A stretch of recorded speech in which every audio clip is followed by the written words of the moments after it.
make a start now, if that's okay. My name's Cate Nagel, and it's my absolute delight to welcome you to the first of our women's health research presentations, webinars this year.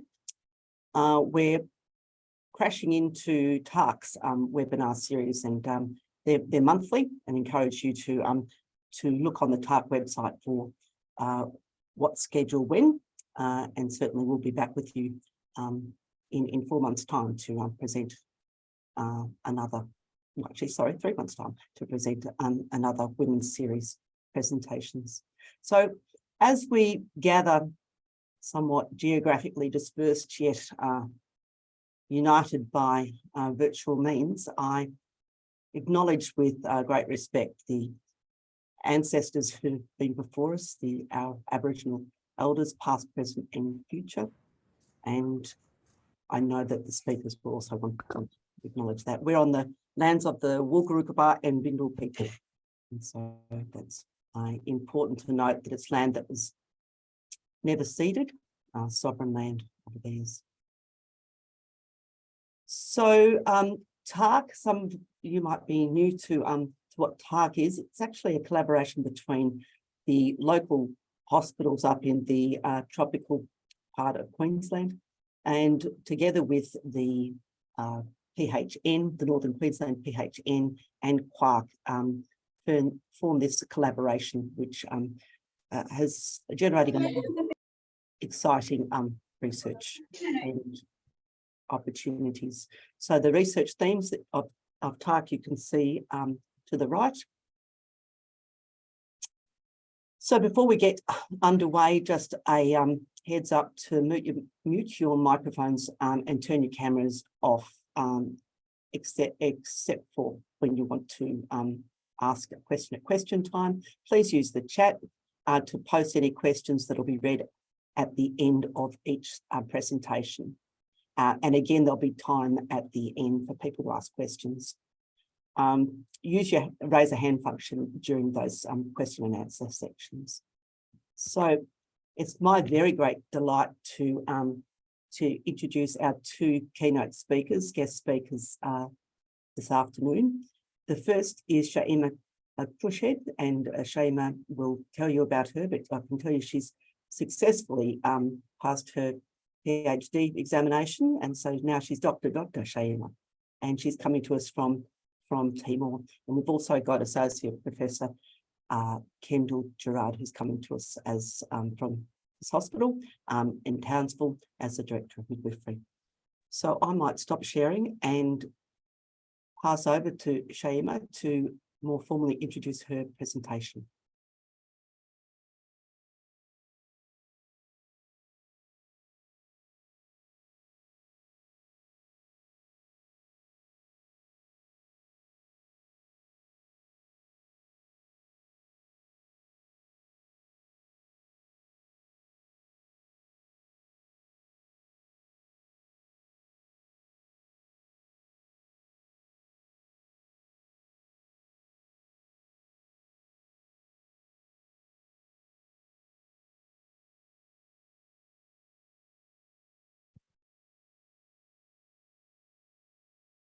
So Shayema, when you're ready, if you just explode that slide and you could begin your presentation.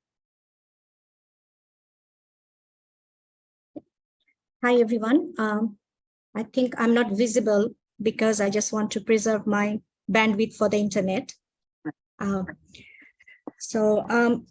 First of all, I welcome everyone, and I'm really delighted and grateful to be able to one of the speaker for this webinar. And I'm excited to share my recent experience of conducting a research in Timor.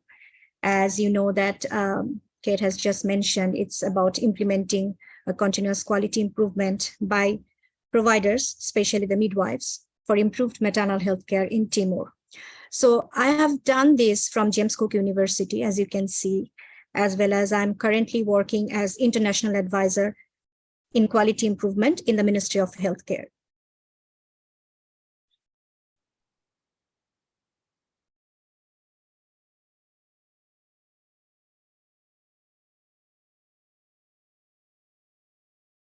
So this slide, actually, I'm going to talk about a little bit of the research context and the justification for the research that I have done. So as probably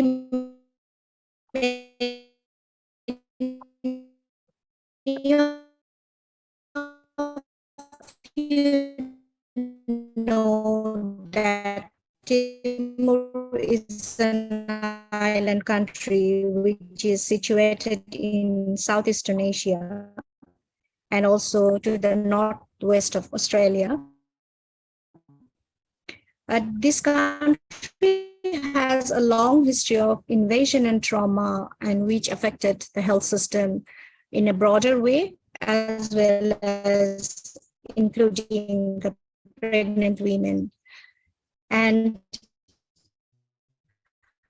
recent data from the Demographic Health Survey also suggest that Sorry, you're picking up quite a bit. I wonder if you can put headphones on. Being the major provider for managing women's health care, especially when pregnant and delivery.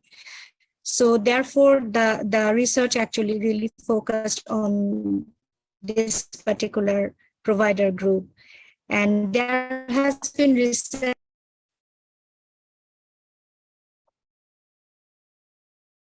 Dropped out, did she? I think so. Shall I message her?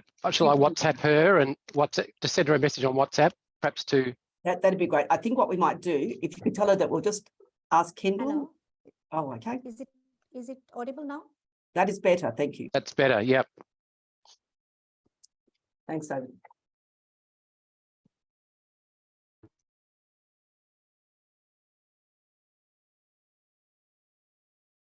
Can you hear me now? Yes, that's much better. Thank you. Okay, yeah. So the justification for the research lies in the fact that the women really needed the particular care from the midwives. And because of the recent piloting of the Ministry of Health on continuous quality improvement approach, there was a direct need of understanding some early information and how that approach of quality improvement can be scaled up to the other municipalities. So if government could have understood that earlier on from the piloting stage, that would be a really good set of initiation of this quality improvement approach. So that was the thought of initiating this research on this particular methodology and at that point of time. So in the beginning, I conducted a scoping review because there was not a lot of information on Timor and especially the quality of healthcare.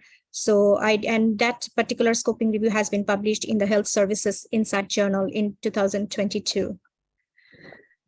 Just a bit on the health facility settings where the research was conducted. I'm showing a map where you can see Dili as the capital of Timor-Leste. And one of the health facility that you can see on the upper left-hand side is Laulara. So it's a community health center where a lot of pregnant women come to take their antenatal care. And the other one is in just the bottom of the Dili, which is Aileo in the purple. And that's also just a little bit far from Dili, but it's a mountainous region and a bit hard to reach area, even for the pregnant women or even for the maids away from Dili. So I had two research questions. The first one was to understand the current gaps in the delivery of the healthcare service to the pregnant women. And to understand that, I really had to conduct a focus group discussion with two groups. One was the national stakeholders, which consisted of some of the Ministry of Health officials and some who works in the private clinics, midwives, nurses, and then at the national level. The other one was for the providers from the particular community healthcare setting. So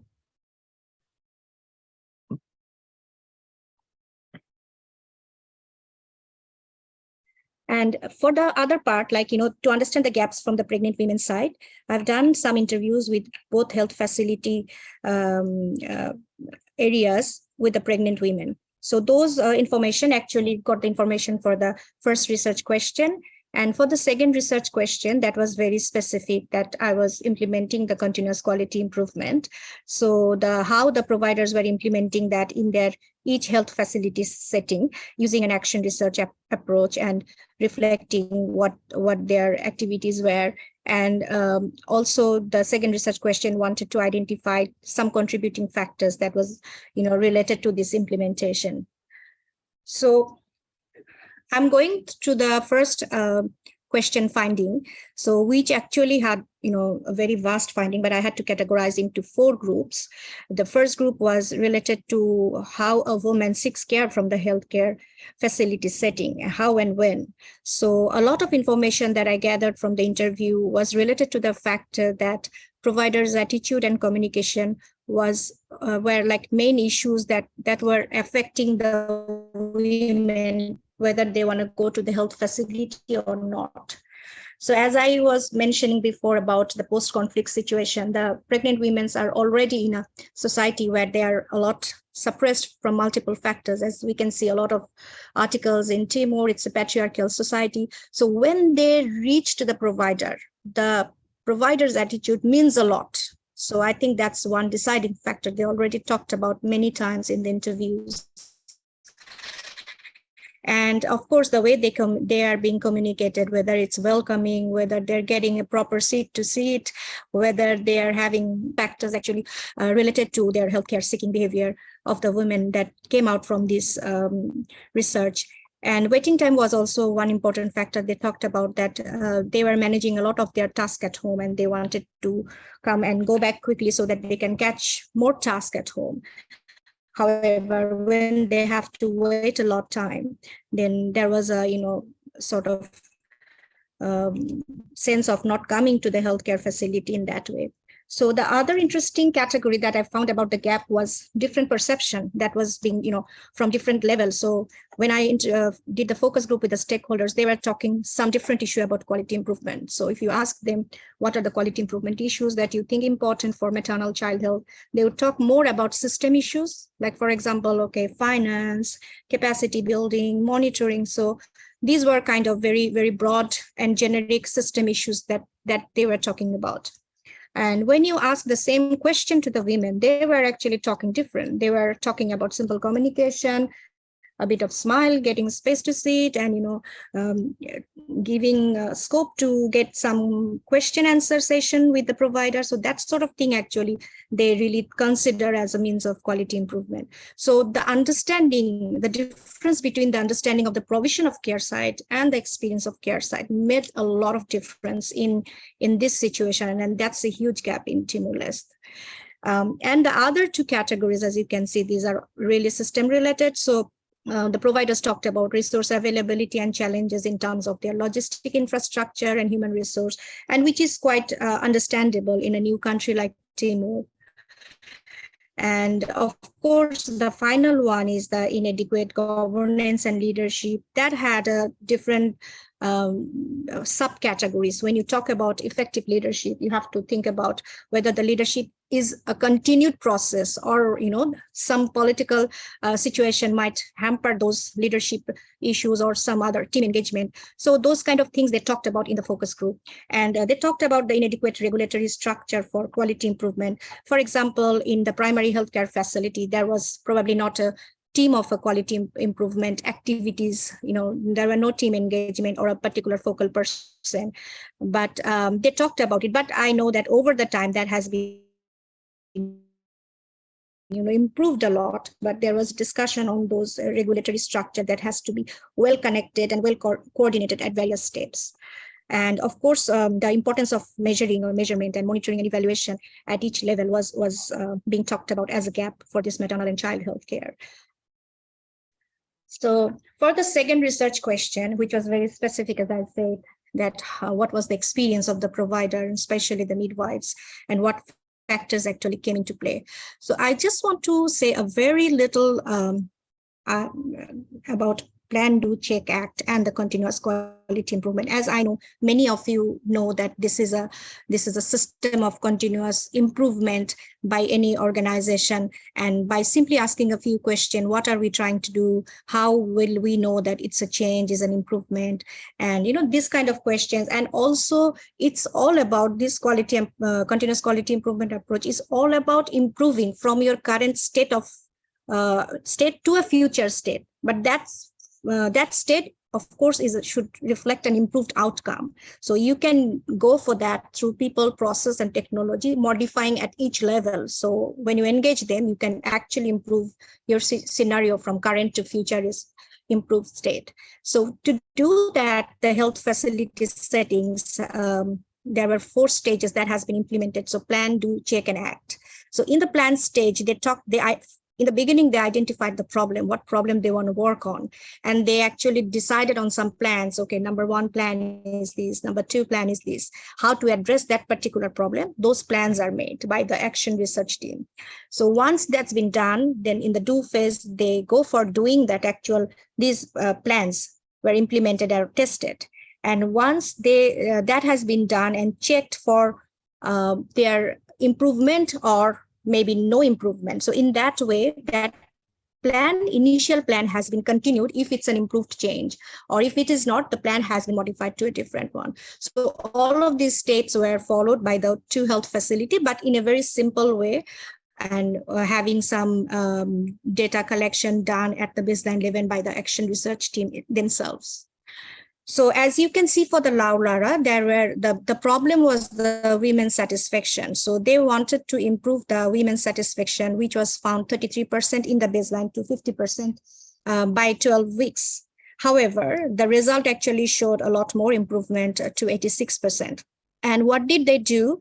They actually planned 3 major things. One was to orient the midwives and providers on the importance of the satisfaction, because a lot of information was there related to the provider's attitude and communication. So it was by the action research team that it was decided to first orient them nicely in a way that they also realize the satisfaction, the importance of satisfaction of the women when they come to take services from the providers. The second plan was to improve the waiting space, as a lot of those were related to the facility infrastructure, and also and they managed some chairs, and also organized a separate space with a covered shade, so that they are protected from the rain or sun. And they also made a suggestion box to be able to provide some sort of feedback by the pregnant women at the end of the services. However, they also decided that it's not enough. We have to really know in depth what sort of satisfaction is needful, and how can we really specifically address those satisfaction issues. So in the plan 3, they developed a checklist, and they actually followed up those pregnant women who just recently took service from the clinic, go back and then ask the questions, and in reality got the real answers from them. So those were the 3 things were planned. And for the next one, the Metinaro, it was a very different project, which they looked into their baseline data for the partograph use, and they found that it was very less, only 26%. So they wanted to increase its use to 80% by some time. So, and then the partograph filling at the end of at least they continued it up to 12 weeks, and they found that it was raised to 82%. And for these, actually, as you can see on the right-hand side, the graph talks about retrospective data collection at the baseline. So they found that the partograph hasn't been done. But when they checked the quality of the partograph in the baseline, they found it was very well done.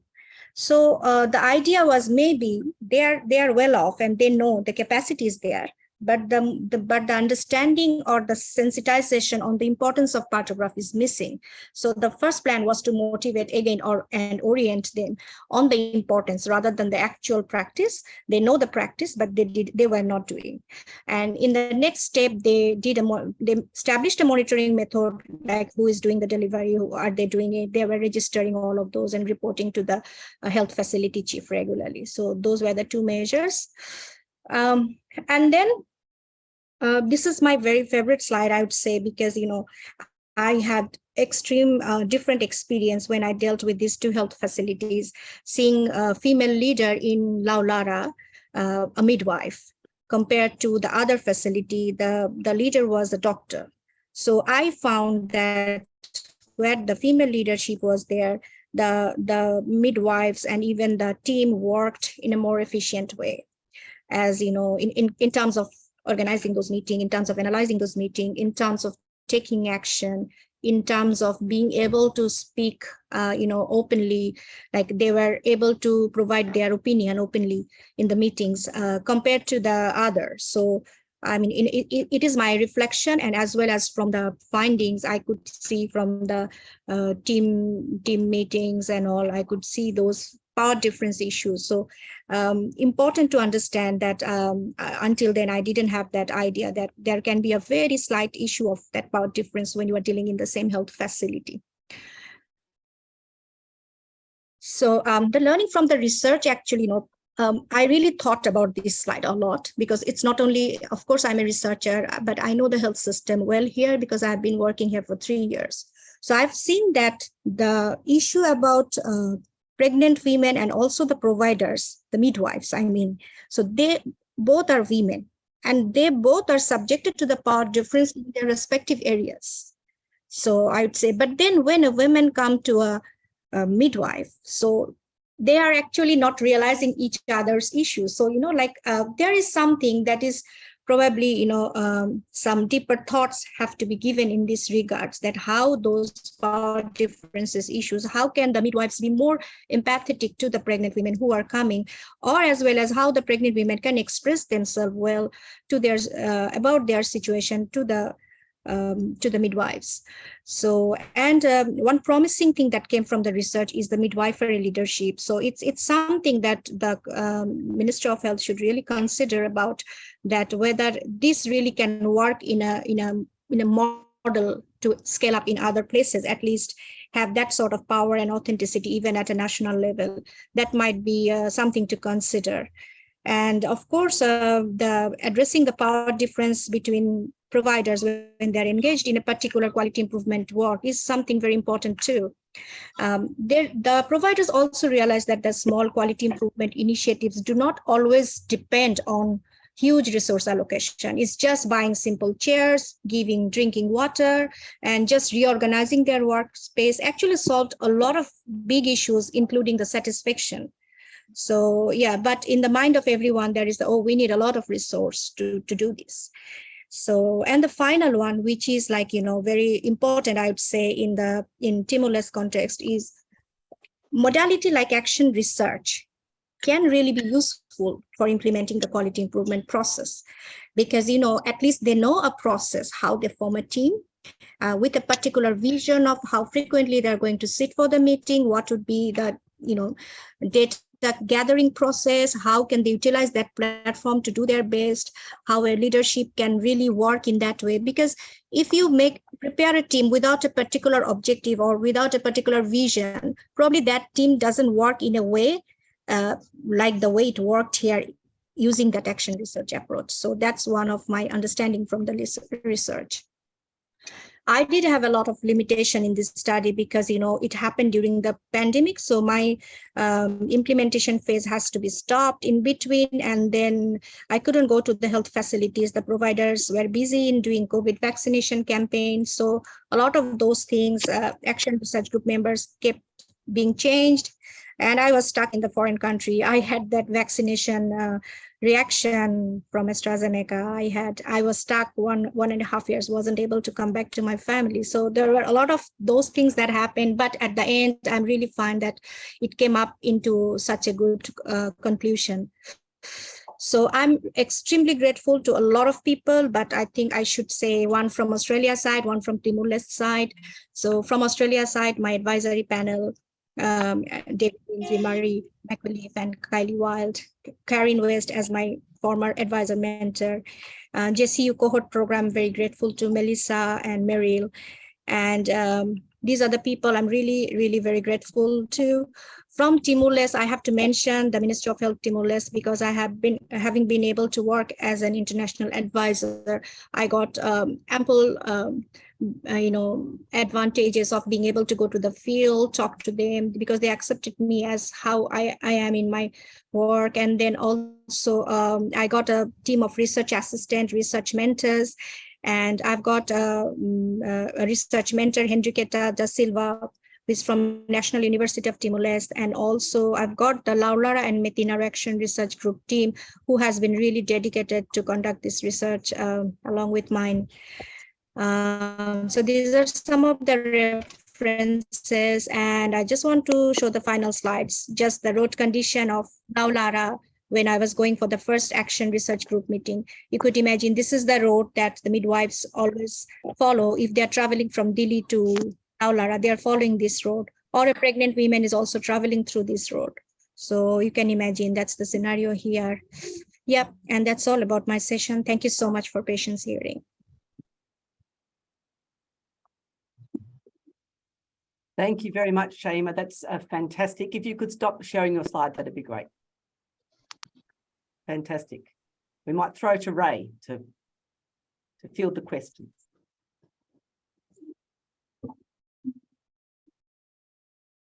Just get finding the mute button.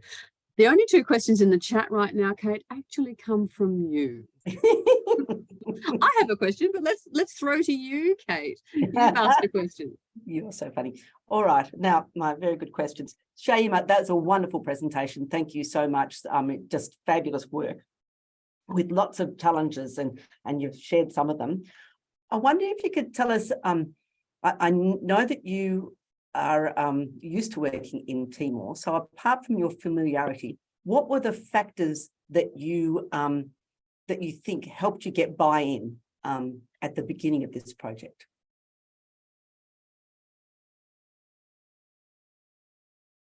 Thank you, Cate. Thank you so much for this question. To be honest, even when I was working in the beginning in 2018 as an international advisor in UNICEF, I got this interest of doing this research back in Bangladesh. But then, I got interested in Timor over the time when I got a job even in Ministry of Health, and I was interested about their health system, because by the time I had a lot of knowledge from Bangladesh. So what I did in the beginning, I went for some sensitization meetings in the health facilities itself.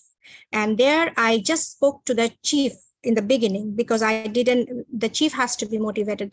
In Metinaro, there was, as I said, male provider, whereas in Laulara, there was a women provider. So there were two different dynamics, which I had to set. So a lot of times, some of my MOH colleagues were also going for some other activities. So, that was also a platform that I could get to be closer to them. The other thing that I have done is also to get some research mentor, and which I think is just a proper way to get through something like this, because as I said, I chose someone from the University of Timor-Leste, Miss Henriqueta da Silva. And there is another research mentor I have, Mr. Ivo Guterres. So those people were just like fantastic. So when I actually was accompanied by them, so I had the initial platform set for me, even by their presence. And I think that's a key, because I had the problem with the language in the beginning. Now I understand Tetun a lot, but there was a time I didn't know. And of course, and I had to present this to the local research ethical committee. So I got a few feedback from them as well at that time. So I adjusted and decided on how to go ahead with that in that way. I also spoke to municipal directors. So, in each of the municipal, so what happened there, they were also aware that what's happening, and they were being directed. The facility providers are directed from the municipal director for this research. So that was also, facilitating factor in this regards. That's fantastic. I had another question, but we'll skip to where it is here because I'm conscious of time. So Shireen asks, what data management challenges did you face when formalizing the quality improvement strategies that you identified through your research? So if you could just just briefly talk about the data management challenges. Management challenge. Management challenge. We might just ask everyone who's not speaking to turn their microphone off, please. Okay, I think for the data management, I should first start with the data collection challenges, because the data collection challenges were huge as well, because I remember going to the hilly areas where the pregnant women lives for the baseline data. However, once I got this data, I actually used those interviews and all, I had those transcription done by the research assistant, because it was not my own language. So I had to use the voice recorder to get all of those recorded. And then I have transcribed them and being able to translate to English, and then only I could analyze. So I used NVivo for all of those qualitative research analysis. And I also, for the focus group discussion, I use the same.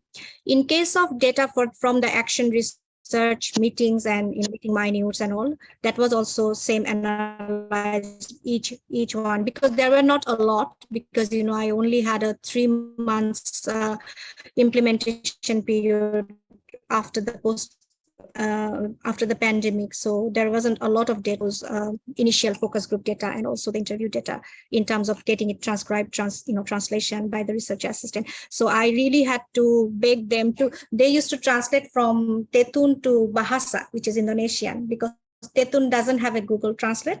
So they translate from Tetun to Bahasa, then from Bahasa they translate to English using Google Translate. So that was a huge process of, yeah, but it's all good. Yeah. Very good. Thank you. That's good. And I noticed just a really brief response to Sarah. Sarah, you've got your hand up. I think you did have your hand up for a question. Or not. Maybe it was my hand. Sarah, have you got a question? No. Okay, so anyone else who has a question, we'll hold that over until after. If we've got time, we'll have a session at the end. It is now my very great pleasure to introduce the next speaker, Kendall George. Kendall is an associate professor and the director of midwifery services at Townsville Hospital and Health Service. So she's got a presentation with her screen show on. Take it away. How's that, Kate? Look all right? It's perfect, Kendall. Excellent, thank you. I will start by acknowledging the traditional custodians on the land on which I sit and the neighbouring traditional custodians. So we're with the Bindal and also the Walgarukabar people, and pay my respects to elders past, present and emerging.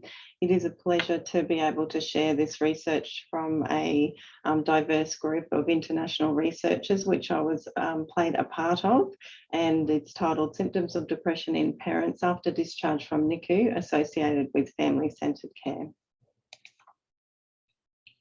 So the SCENE research team is a multidisciplinary group that was established back in 2010 by Professor Anna Axelen, and she is a professor in paediatric nursing, and it has grown from a small stakeholder group to a large collaboration of multidisciplinary clinicians with diverse backgrounds, as well as academics, and it has a strong consumer engagement.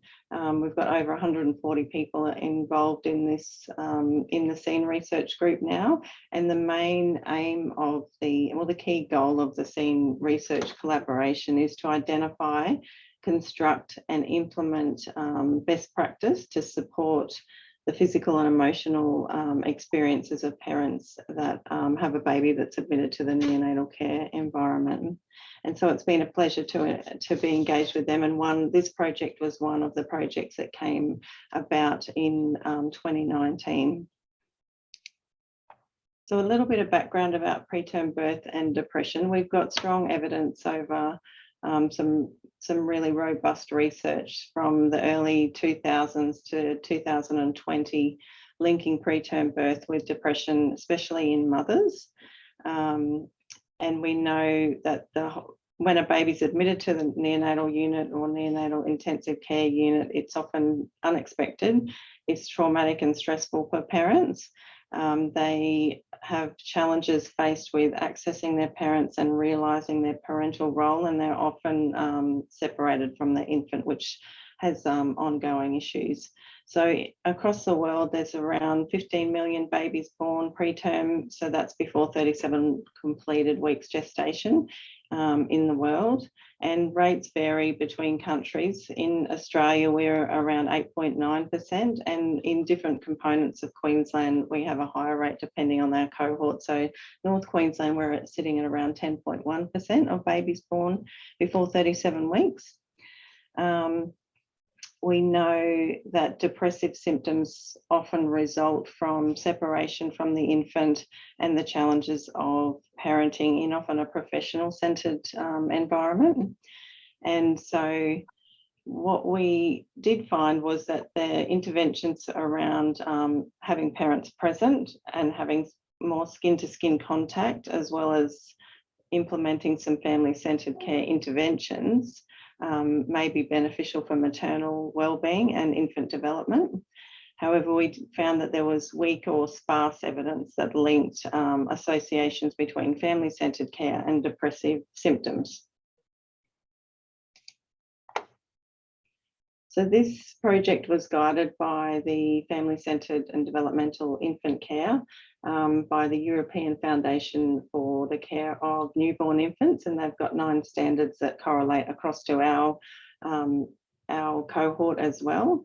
And it's focused on acknowledging that the parent is the primary caregiver, having continuous access to their newborn baby 24 hours a day, promoting activities that foster early bonding and skin-to-skin contact, identified individualised case management, as well as education for staff, and also managing the environment, and that's considering sensory and auditory and acoustic environmental factors. So that was our overarching guiding philosophy.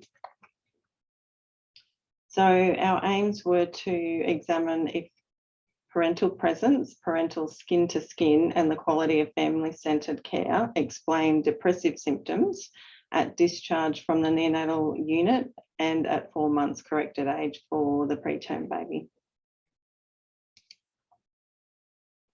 So this was the second International Closeness Survey, and it involved was a longitudinal prospective multi-centre cohort study, and each of the units across 15 countries. So there was 23 neonatal intensive care units across 15 countries. So 13 of the countries were in Europe, 2 in Canada and 1 in Australia. So I am excited to have represented Australia in this study.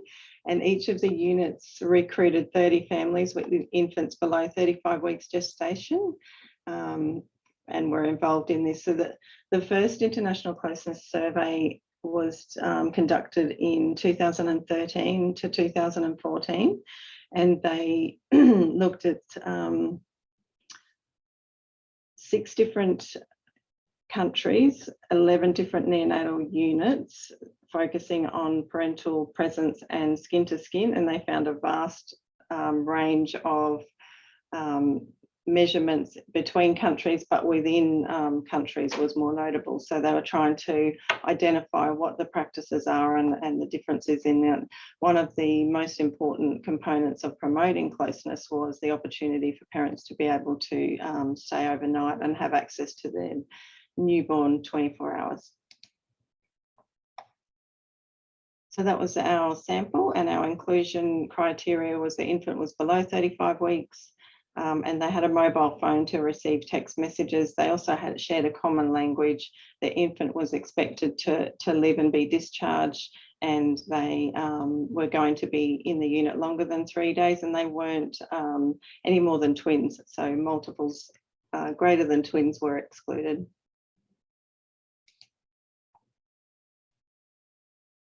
So there was a large investment from the families to provide data for us.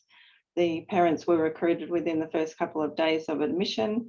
They were then encouraged to engage with providing responses to text messages and complete a parental closeness diary while they were in the unit. They completed discharge questionnaires at discharge as well as at 4 months. So it was it was an effort from them. There was also a large body of work for each of the individual units and the principal investigator, and we had a research midwife that was responsible for recruitment, for monitoring the log, completing unit characteristics, and accessing medical records and keeping a track of everything.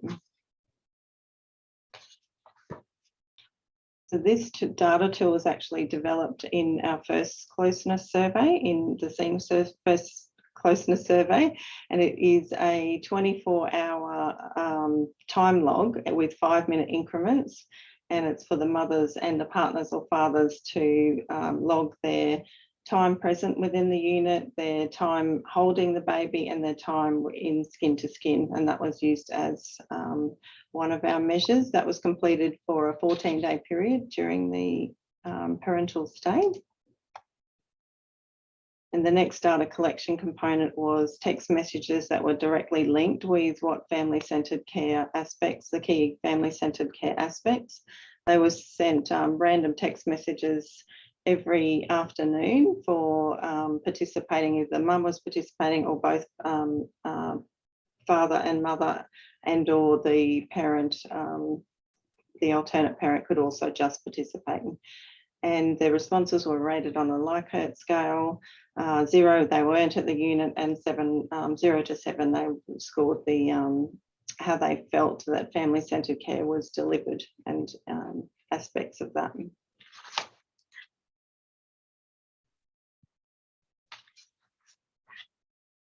The other measure is the Edinburgh Postnatal Depression Score, and that was completed at discharge and again at 4 months by both participating parents.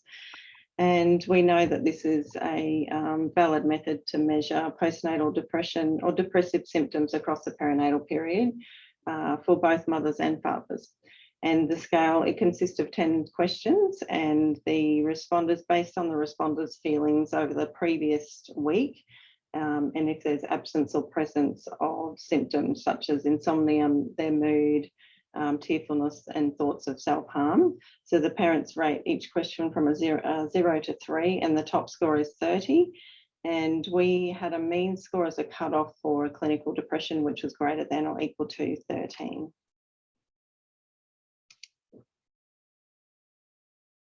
So in total, we had 1,122 parents participating.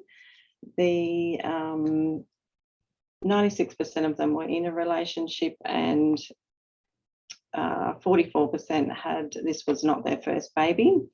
The mean age for fathers was 33 years, and the mean age for mothers was 31.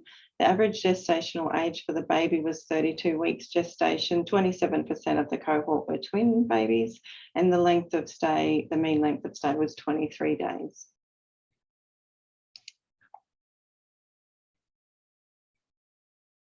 So we measured the average presence and skin to skin across all units, and it ranged, the mean average for presence was 11 hours for mothers and 6 hours for fathers.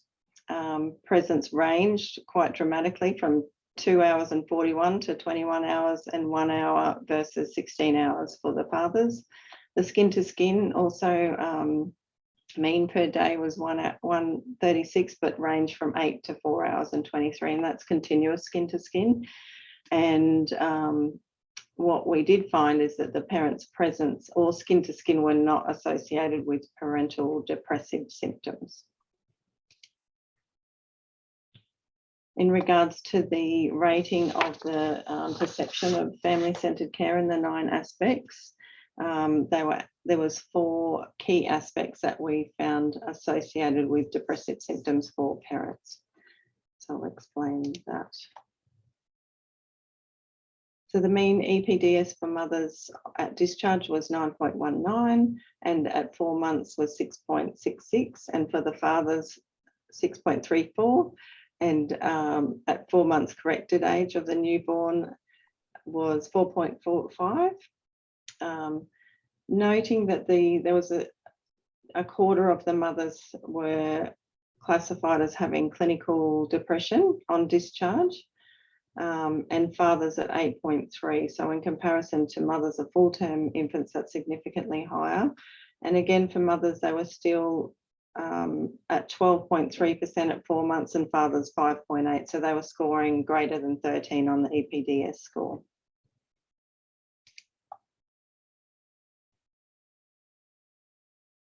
So to summarise the 3 components that we looked at, we note that their skin-to-skin and presence were not associated with parents' scores.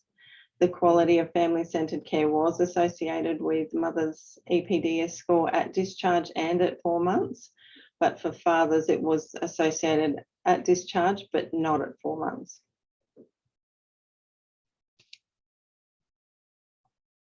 So there's a few key take-home messages for clinicians and for opportunities to improve and to evaluate how we provide care in our own services. So we know that depression is common for parents of preterm infants. The provision of family-centred care may protect the mental wellbeing of parents of preterm infants, and specifically looking at the components of shared decision-making, staff-parent partnership was strong, as well as emotional support. There was some key components around the units that did perform well. They had amenities that provided a safe space for parents to go to be parents together, and also with unlimited access for parents and their significant others to visit the family. So just to note, the quality of the units was really high across the 23 neonatal intensive care units. There was a lot of investment from the principal investigators at each site to be able to identify some opportunities to improve parent experience, and that always makes a big difference. And order and reflection within the units was a big feature, commonality in when we're looking back at the clinical aspects of care. So that was our major findings. We do have a paper published that came out in 2021. And just to acknowledge the main team, so the principal investigators, Anna Axelin, that's on the right with the yellow shirt, and Lisa Litonen, they're both from Finland, and all of the other sites, the local units that had lead principal investigators as part of that.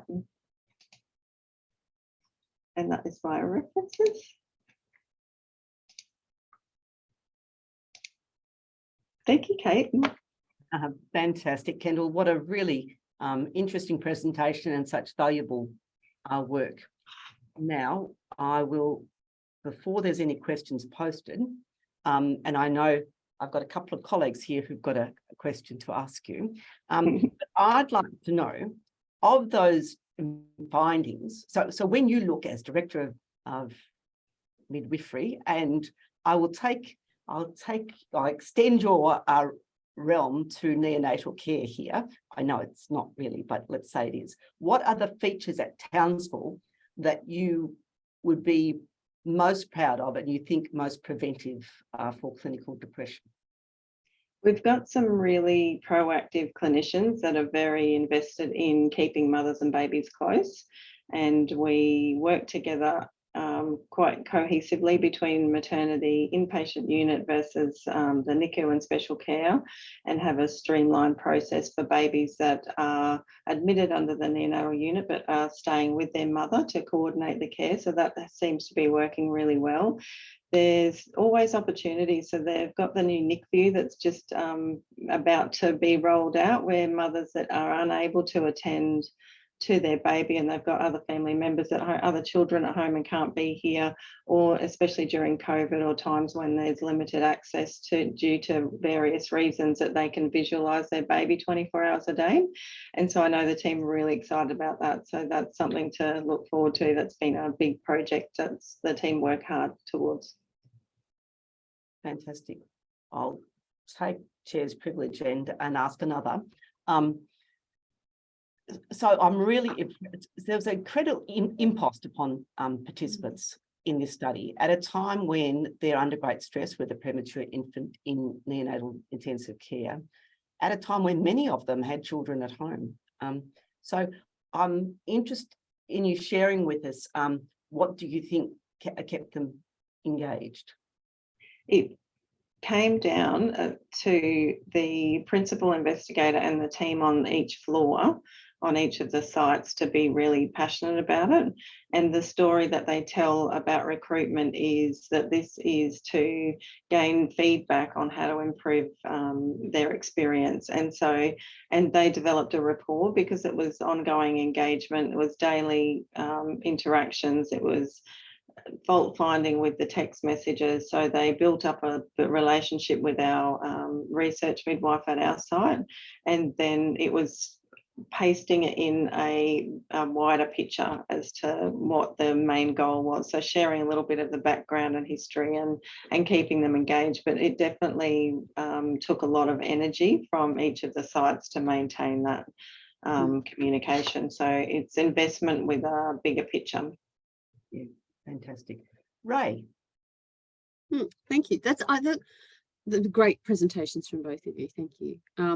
I was interested, that's really interesting, and it's a highly intensive intervention to put onto both the parents, the unit staff, and on the leaders.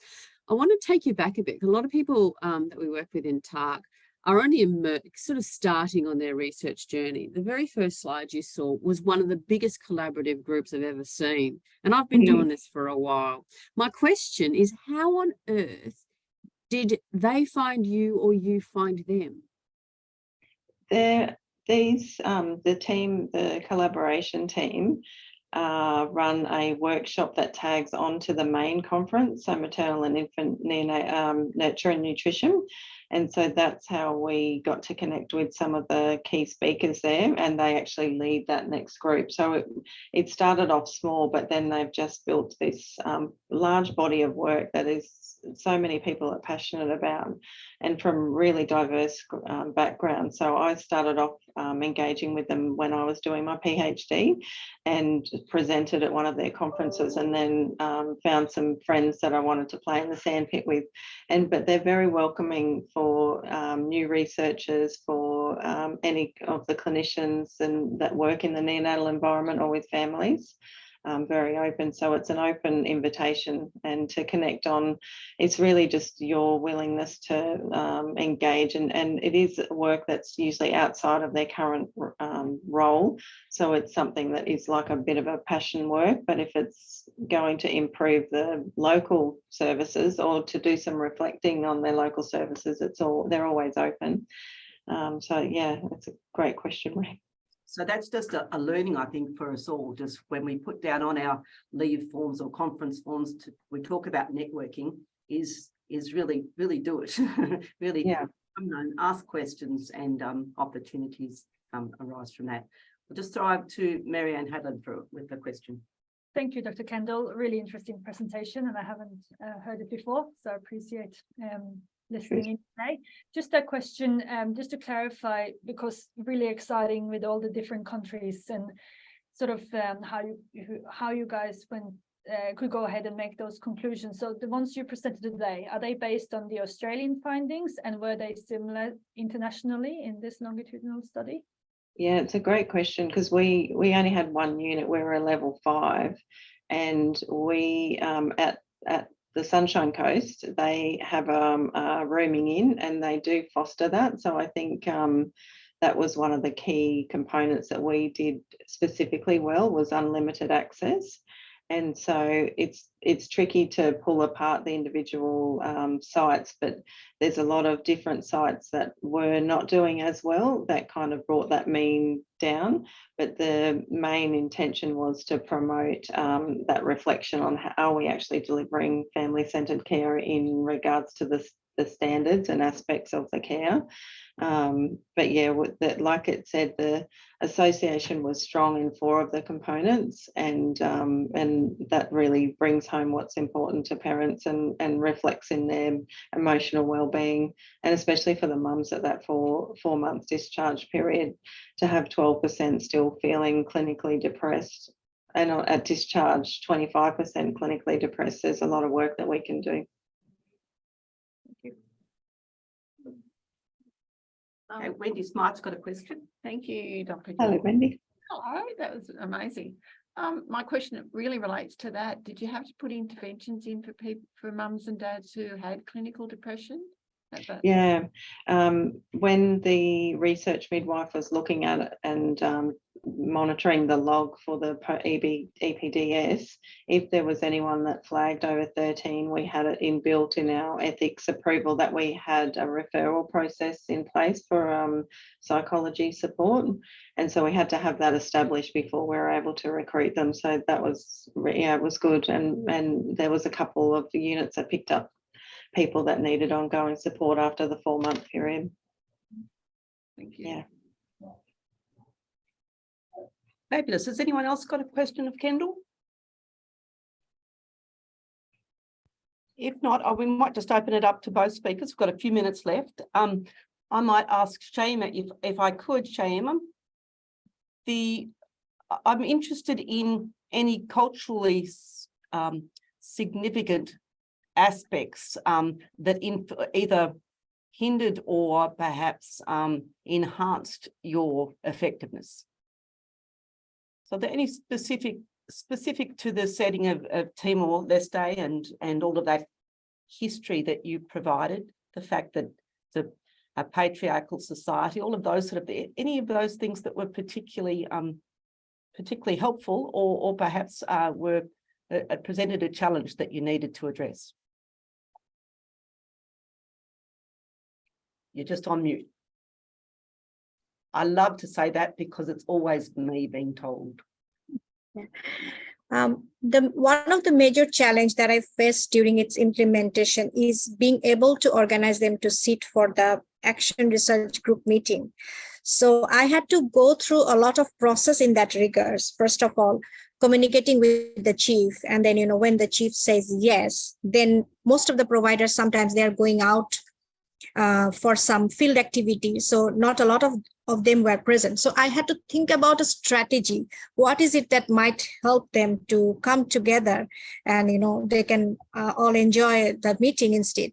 So one of them was to provide lunch, instead of small snacks, because, I thought to have it in a longer session, and there would be, because I know a lot of them coming from Delhi and go back to Delhi also at the end of the day. So they have a huge pressure as well.